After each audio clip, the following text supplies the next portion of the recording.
ఈరోజు సింపుల్గా egg fry చేసే విధానం చూసేద్దాం. ముందుగా కట్ చేసుకున్న ఆనియన్స్ ఇంకా పచ్చిమిర్చి అవి ఆయిల్లో బాగా వేగాలి. వేగిన తర్వాత గోల్డెన్ బ్రౌనిష్ కలర్ వచ్చిన తర్వాత పక్కన పెట్టుకున్న ఎగ్స్ అనేవి దాంట్లో వేసుకోవాలి. వేసుకొని బాగా అటు ఇటు కలుపుకోవాలి.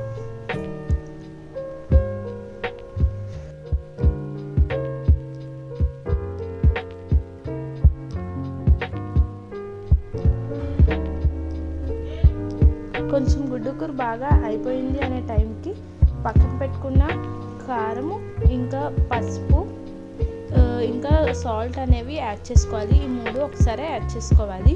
సో గుడ్డుకూర అయిపోయింది కాబట్టి ఇవి కూడా బాగా ఈ మూడు యాడ్ చేసుకొని బాగా మిక్స్ చేసుకోవాలి. మిక్స్ చేసుకొని దగ్గరకు వచ్చినంత వరకు పొయ్యి మీద అనేది ఉంచుకోవాలి.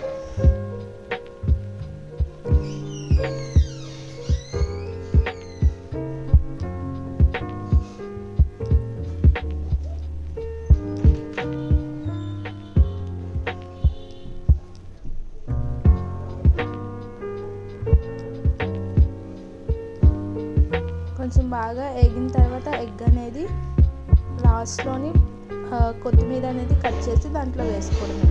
Thank you. Please like and subscribe.